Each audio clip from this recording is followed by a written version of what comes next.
up. Jeff and Jeremy in the morning. What would have happened? Spent some time chewing on the ending of the World Series. And let's just say the Dodgers would have lost Game 6. You pull Justin Turner out in the 7th, 8th inning, whatever. Because of his COVID test? Because of the coronavirus. Yeah. And like Justin Turner... Why haven't we heard more about that, by Justin the way? Turner celebrating after the game and kissing his wife and breathing all over the trophy with coronavirus when he's got a cancer survivor as a manager. Not the biggest, not the worst outcome that you could have had from the World Series. Okay, I was talking to my wife about this last night, and she agreed with me. And, you know, she's my wife. She's been with me for 27 years, longer than Jeff. So you can imagine she normally does not agree with me. Most people don't. But I said, listen, this is the biggest moment of his life, okay? This is something he has been working towards his entire life.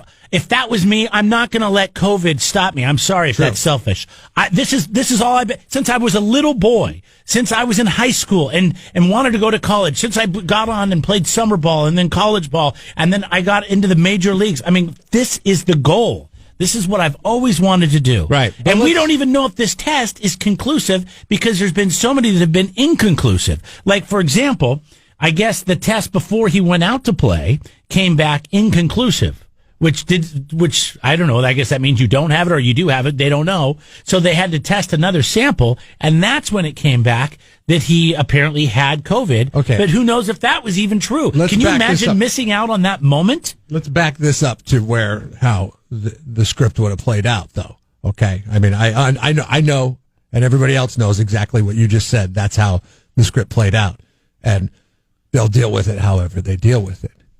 Could you have imagined, though, if Justin Turner and once they did all the contact tracing, all the other players on the Dodgers that would have been risks for coronavirus would have had to have sat in Game 7 of the World Series, and then they do the contact tracing with everybody that Justin Turner came in contact with the Tampa Bay Rays in game...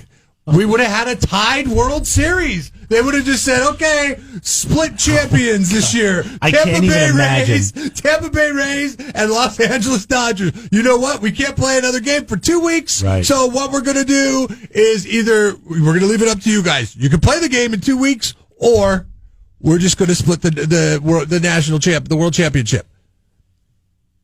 That would have been very 2020 of the outcome. I mean, totally, right? That would have been as even as the number 20 now, listen, and 20 juxtaposed together. I'm not here to piss off or take sides. I don't care either way. I mean, I'm not a Dodgers fan. I'm not a Giants fan. I'm really not even a Mariners fan anymore. I just, ever since I left Seattle, I just kind of quit watching baseball when it wasn't accessible. But I still like sports. But my thing is, did you think the Dodgers were going to win this World Series? Yeah, but I figured... Because I just had a feeling deep down inside they were going to get screwed again. Because they've been close so many times. Yeah, I mean, definitely the pressure was on the Dodgers and not on the Rays in this one because, they'd been there so many times and not won in recent history. So, it's like, oh, God, we're going to go through this again. But they were able to pull it out amid the... coronavirus outbreak of Justin Turner and anybody else who's now got it on the team. I'm sure there are some others that are going to end up testing positive. No, it doesn't matter, does it? The season is over at this point. Yeah, it doesn't matter. I mean, it does matter. I mean, it does matter because you want to get sick. For their health, yes.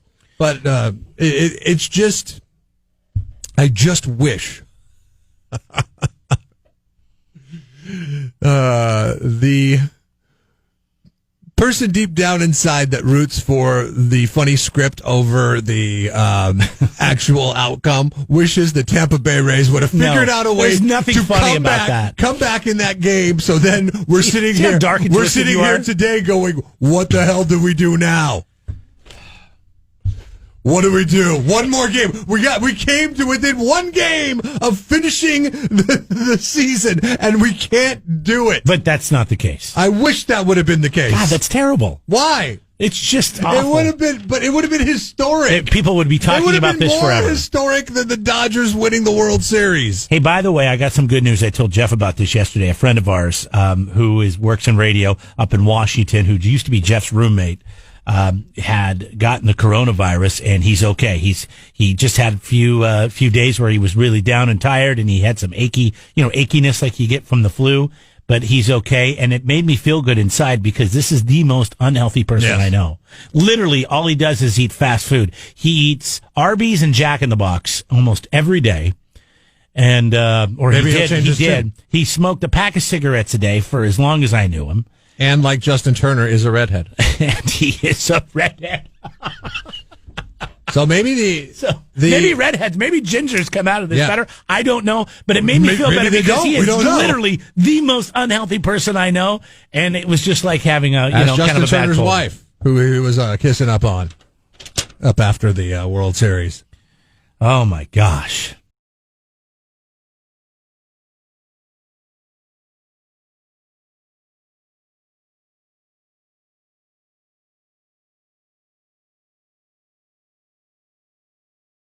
This is exciting. I'm glad to see Florida is taking their roles as a swing state so damn important in this election.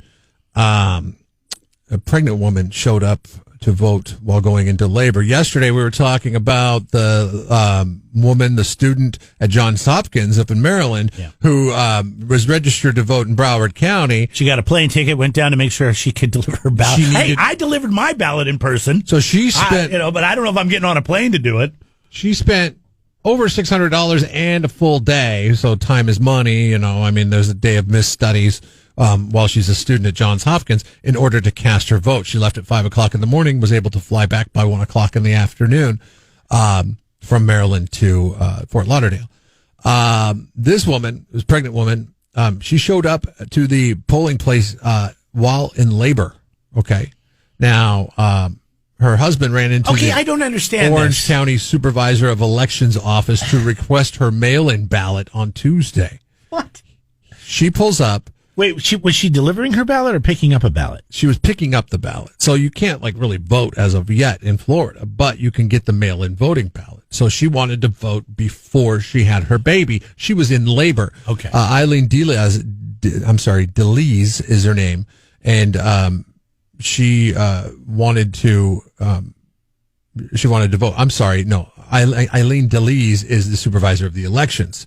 And she said that another staffer issued a vote by mail ballot for the woman and waited as she filled it out in her car while in labor. Oh, wow. So was she getting the waves of labor? I just don't. Those labor pains come in waves, Well, I don't understand. like minutes apart. like- As she's filling out her ballot, she's getting hit with this wave Yeah, of pain. of course, yes. I mean, you've actually had two babies in your life, so you know what this is all about, right? Nobody knows why. There was no explanation from her or the husband as to why she showed up to vote as she was going into labor, because there were more pressing issues at hand, like she needed to get to the hospital to deliver the baby. Well, that's my question. Why didn't she just wait till she had the baby, then she could go vote?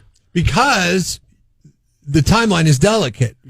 You could go in there. What if you end up having a long labor, right? So you have a long labor that takes a couple, a day or two, and then you have like 3 or 4 days of recovery, and then getting home. And her husband couldn't pick up her mail-in ballot. She had to be there to pick it up. Is that the deal? She wanted to vote before she went into labor because she was afraid that with all the distractions that take place post having a baby, and there are a ton of them. Sure. I mean, you black out that week. You just kind of go, and the voting would have been forgotten. So she wanted to get to it before. And this is just me theorizing because there was no explanation from the couple as to why she did it. But I'm just thinking that they probably knew that it was going to be crazy for the next week. Let's just get this out of the way right now on the way to the hospital. Can I ask a labor question or a baby birthing question? Yeah. If you have a natural birth, are you in and out in the same day, or do you still spend the night? No. You're out. You are in there a couple of days. I don't know because we did not have a natural birth for either. So you don't have any friends? I mean, you're in all these mommy groups. There was 3. It was a 3-day stay. You for yours? Yes, because you had the C-section for both of them. It may be a 2-day stay for a natural, but I think, No, I get it. I understand. And it's very, people are passionate. And it's great that people they're getting out and voting, right? I mean, I think more people are going to vote in this election than ever in history. I mean, obviously there's more of a population, but I mean, even percentage wise, I think, which is fantastic. But record-breaking 100 million votes expected by Election Day. That couldn't have been her first baby, by the way. I don't think you risk it on your first baby. Wasn't your wife way more stressed out on the first baby than, the second one? We did this. That was probably baby like 13. She's like, oh, yeah, we need to stop by the store and get some milk, and I need to cast my vote. My only reference is The Office when Pam is going to have her second baby, or was that their first baby that she had to go? She didn't want to go to the hospital because insurance purposes. Insurance purposes was the first baby, I believe. Okay, but never mind. Then I guess that argument doesn't work. But I know that when my mom had me, she waited to the point where her water broke at a restaurant in the bathroom. So I've told you that story. How I was almost a toilet baby, but.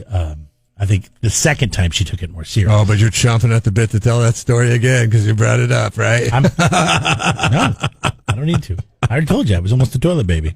She's going to the bathroom, water broke. Wait for it. Here it comes.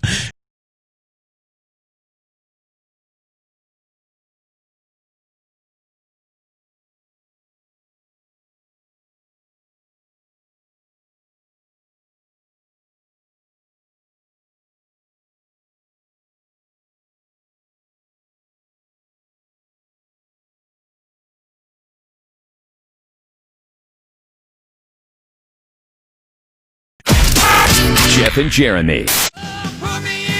So the Los Angeles Dodgers win their World Series after 32 years. I'm watching videos, grown men crying, hugging each other, spitting particulate in each other's face. And then I turn on the news and I see messes to clean up in Los Angeles after vandalism, looting, and dumpster fires. Hundreds of people flocked to downtown to celebrate the win, but things took a turn, with crowds becoming violent, looting property and throwing objects.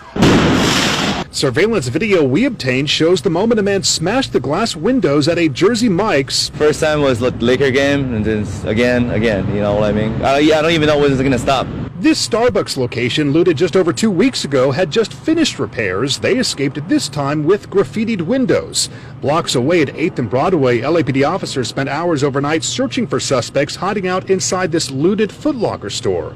We were there as 2 men were found, handcuffed, and hauled away.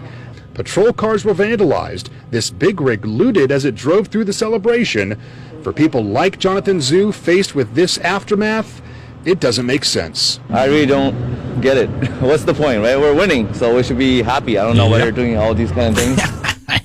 I guess maybe I haven't lived in a big enough city. I've had a team win, but I wasn't living in that city at the time. The only thing I can compare to this is when the Seahawks won their first Super Bowl, and Jeff and I were together. We were at a brewery up in Paso. We just happened to be watching the game together. We were actually having to work together. If you remember, they had us out there because we were Seahawks fans, and we had a watch party, and we were outside of ourselves. I did that scene from Dirty Dancing, Cameron, where you run up on the chair and you put your bottom foot where your butt goes and your left foot up on where the back is and the chair goes down. And I landed it. I didn't fall. Which was a surprise to everybody. It really was. And myself. I had a little liquid encouragement, if you will. I was so excited. But I never thought to burn anything or destroy anything or break in and steal stuff. That's a really bad idea to do that kind of thing. Just trying to understand. Gotta go hard. Trying to understand why this happens. I think Craig put it best on our Facebook page. Craig's a very smart guy. He actually produces one of the talk shows down the hall. And he said, I'm beginning to believe that looting isn't a crime of protest or celebration, but of just opportunity. And for lowlifes. The thing is, lowlifes sees this moment right now as a chance to continue to just grab stuff for free. They're going to stay on it.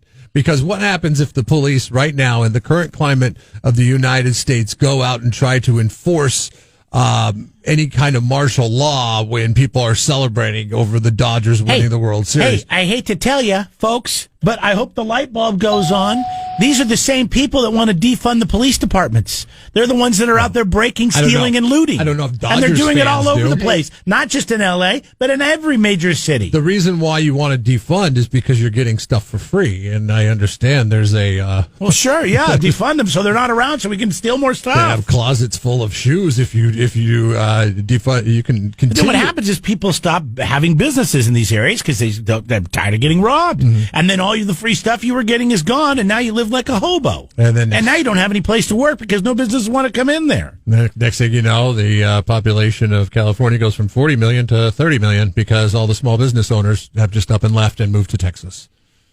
It happens. I mean, I understand shooting off some fireworks, you know? Maybe I got some fireworks left over from the 4th. I'm going to shoot off some fireworks. This is pretty cool. Celebrate. Shotgun a beer, maybe. But not start shooting shotguns into stores and breaking windows and spray painting. What are you spray painting? Are they spray painting Dodgers rule or? I think Dodgers! Yeah, go Dodgers. Is that what they're spray painting? I think it's kind of silly to spray paint if you're getting stuff for free. I mean, isn't it kind of strange that like do you think that the professional looter, the one that is in it to grab, the most that they possibly can, runs by the spray painter and goes, "Stupid amateur." Yeah. You're wasting your time, bro. Waste your time with your message, man. Go grab the shoes. Think he loots for Nike? Probably. Yeah, there's probably looters out there now that only go for certain brands because it's so, it happens so much now. It's like, oh, I'm a Nike guy. Go ahead, you can have all the Adidas. I'm a Nike guy. I'm just looking for the Nikes. It's like you're going to a damn, garage sale or a swap meet or something. What you got over there? Got Brooks? Okay, I'll get over there in just a minute. Let me get these Nikes first, and then I'll get them Brooks.